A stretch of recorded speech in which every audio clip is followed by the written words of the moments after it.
Balik lagi sama gua di Jendela Ramadan Indonesia. Kita langsung aja tersambung dengan Ibu Selika, Bupati dari Karawang. Ya, aduh, Ibu Selika, apa kabar? Udah sembuh, udah baik, udah bisa bernapas dengan sehat? Alhamdulillah, kalian semua gimana Oh, sehat? sehat di sini kita semuanya sehat-sehat. Teteh sehat ya. Ya, Jadi tadi di video itu kita lihat Alhamdulillah. Teteh tiba-tiba batuk-batuk. Itu pada saat batuk-batuk ngerasanya apa? Memang dari kemarin nggak batuk-batuk gitu. Tiba-tiba aja di atas panggung batuk-batuk gitu. Jadi gini, Kang Deddy izin.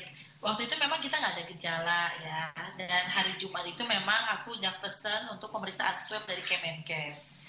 Nah, karena hari Rabu satu minggu 9 hari ya tepatnya dari acara HIPMI yang ada di Karawang itu dinyatakan ada yang positif. Akhirnya semenjak hari Rabu itu aku tuh kalau pakai masker itu double-double gitu loh. Oh, Sehingga memang karena kekhawatiran aku karena ada yang positif dikhawatirkan sambil nunggu tes waktu itu aku juga benar-benar prepare diri aku tuh benar-benar sehat tadi gitu loh, takut ketularan dan takut menularkan. Nah, pada saat upacara tersebut karena memang aku setiap hari pakai maskernya itu double, dan pada saat itu memang terik banget ya karena kita pelantikan kepala desa dilakukan waktu itu jam setengah 10 siang. Dan memang cara bicaraku tuh rada cepet, Kak Didi. Memang oh, waktu aku tuh merasa pengap, bukan sesak, pengap. Pengap tuh karena kan si masker aku turun ke bawah, aku pidato gitu loh. Memang ada satu waktu aku tuh pengap. Nah, pengap itu akhirnya aku ngatur ritme nafas aku. Takutnya aku kurang oksigen di otak kan. Dan aku membantukan diri gitu supaya oke.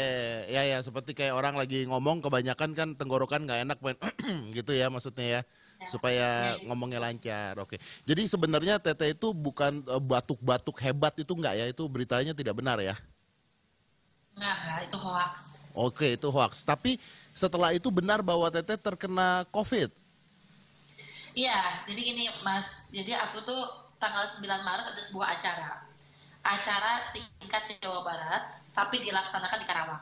Ya, Kurang lebih pesertanya 500 orang pada saat itu. ya. Nah, itu hari Senin, tanggal 9. Minggu depannya, kalau nggak salah hari Selasa atau hari Rabu, saya dengar informasi bahwa di acara tersebut, kebetulan waktu itu orang Bandung ya, ada 3 orang dinyatakan positif COVID. Oke. Nah, jelas kita tegang dong, ya kan? Nah, duduknya di belakang saya, jadi itu baris kedua. Jadi duduknya dia itu tepat di belakang Teteh. Tepat di Ya, belakang nih ya. ya tepat di belakang. Oke. Oke. Nah, karena aku khawatir, akhirnya saya minta tolong kepada Balitbang Kemenkes untuk kita diambil swab test. Oke. Apalagi ada indikasi ini orang sakit nih. Saya pribadi keadaannya sehat, ya alhamdulillah OTG. Jadi saya tuh nggak ada batuk, nggak ada pilek, nggak ada demam. Oh, berarti Teteh tuh sebenarnya OTG ya. Maksudnya sampai sembuh pun tidak ada gejala sama sekali. Alhamdulillah, ya alhamdulillah. Cuman hasilnya ketika dites ternyata positif. Positif Nah, dan kalau misalnya Teteh tidak ada gejala tapi dites positif artinya Teteh nggak ke rumah sakit dong ya. Teteh cuman isolasi diri di rumah sendiri, bener nggak sih? enggak. Jadi gini, itu kan tes itu hari Jumat tuh Mas. Aku Ya. kan hari Rabu tuh. Hari Jumat datang tuh pada pemeriksaannya. Hari Sabtu, Minggu, Senin, Selasa, saya isolasi di kamar sendiri nggak ketemu siapa-siapa. Sambil nunggu hasil. Oke. Hasil keluar tuh hari Selasa tuh. Heeh. Dari 14 orang, ada 7 orang positif. Ya. Termasuk diri saya. Oke. Tambah Nah, stres. stres nggak? Stres kan? Tapi Stres. memang saya udah mempersiapkan yang terburuk. Karena, wah ini ada yang positif gitu loh. Makanya saya udah nggak mau ketemu siapa-siapa. Kami membuat SOP sendiri memang di Karawang ini. Semua ini nggak ada yang isolasi di rumah mandiri. Tidak ada yang Kenapa diisolasi. demikian? Kenapa? Kenapa tuh? Karena gini, kalau analisis saya, karena kebetulan saya juga dokter ya. Oke. Yang pertama, yang pertama kan Karawang memang pada saat itu saya pasien pertama. Mm-mm. Dan saat itu siang hari, kalau Mas bisa lihat Instagram saya, siang hari itu sebelum saya di tes swab itu, saya itu masih memeriksa kesiapan rumah sakit untuk khawatir ada masyarakatnya yang terkena COVID. Ya. Nah, kenapa harus dirawat di rumah? Kenapa harus dirawat di rumah sakit? Karena tidak semua orang punya fasilitas itu. Nggak semua orang rumahnya besar, Tidak semua orang bisa well educated ya, bisa mendidik dirinya sendiri. Artinya artinya Teteh takut ketika dia diisolasi di rumah malah menyebarkan ke keluarganya gitu ya? Betul, betul, betul. Ah, Kan ya, saya oke. harus memberikan contoh yang baik. Iya, Karena betul. memang menjadi SOP daerah, Iya, gitu loh. iya. Nah, gitu Mas. Oke, tapi Akhirnya kami semua pergi ke rumah sakit. akhirnya jadi Teteh 12 hari atau 14 hari di rumah sakit? Saya 20 hari Mas. 20 hari di rumah sakit dan itu tanpa gejala ya? Alhamdulillah. Tanpa gejala. Oke. Artinya Teteh ini tidak punya comorbid sama sekali, tidak punya penyakit bawaan sama sekali, asma. Alhamdulillah enggak. Tapi kan di rumah sakit itu kita cek darah sama cek lab toraks, foto ronsen. Ya. Dalam hasil foto ronsen saya, itu memang ada kecenderungan gambaran corakan kasar ke arah COVID. Ke arah COVID.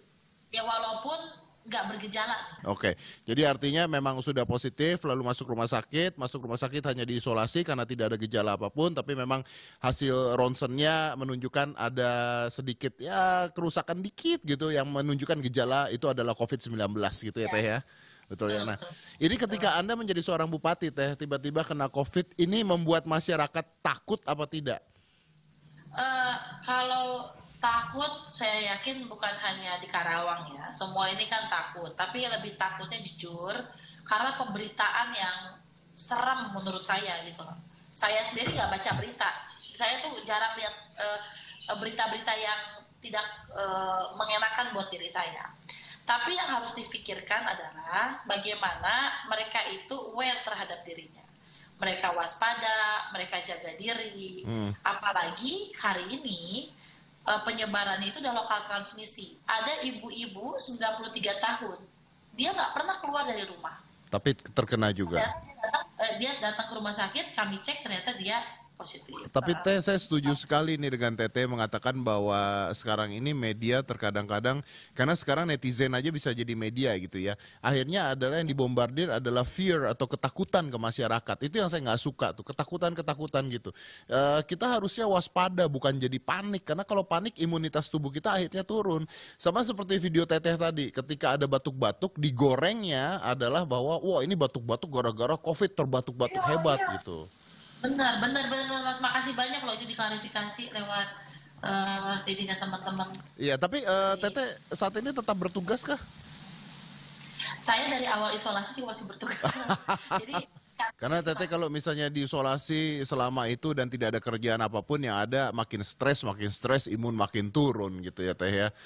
Benar. Iya, betul. Ini luar biasa sekali Teh, tapi maksudnya menginspirasi lah, bisa tetap bekerja, bisa tetap ini dan tidak panik ya. Tapi Teh sekarang maksudnya udah benar-benar udah kerja secara normal ya artinya ya, udah benar masuk kantor lagi dan sebagainya Teteh. Ya kemarin tuh tepat hari Senin kemarin kita selesai isolasi mandiri di rumah 14 hari setelah pulang ke rumah. Jadi saya kemarin tuh pertama kali saya ngantor, bertemu secara fisik ya, ketemu semuanya dan saya langsung memberikan arahan dan langkah-langkah kita ke depannya mau seperti apa.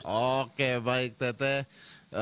Terima kasih banyak ya Teh ya. Terima kasih banyak. Mudah-mudahan nih mudah-mudahan terus sehat terus jadi bisa memimpin rakyat-rakyat yang ada di sana juga supaya mereka semuanya waspada juga. Ya, Mas juga sehat-sehat selalu ya. Amin, amin. Makasih banyak Teh. Ya nuhun, mangan. Makasih Teteh. Oke. Oke. Itu tadi adalah Bupati dari Karawang. Nah itu dia. Jadi benar katanya beliau bahwa berita itu sekarang yang terbanyak itu adalah menakut-nakuti kita di masyarakat. Kenapa? Karena berita negatif itu mengundang traffic orang-orang lebih banyak. Dan lebih banyak traffic menghasilkan uang lebih banyak buat media tersebut. Oleh karena itu kadang-kadang kita juga harus menyebarkan berita-berita baik, berita-berita kebaikan seperti kesembuhan. Dan jangan nyebarin hoax. Makanya kita baru saja mengklarifikasi ternyata tidak, bahwa beliau tidak ada gejala sama sekali dan sekarang sudah sehat dan sekarang sudah bekerja dengan normal. Oke. Dan setelah ini juga akan ada cerita langsung dari seorang tim medis akan datang ke sini. Beliau juga ternyata terkena COVID-19 dan beliau bingung kenanya kapan ya gitu. Karena beliau merasa bahwa beliau tidak harusnya terkena. Tapi seperti apa ceritanya jangan mana-mana, tetap di Jendela Ramadan Indonesia.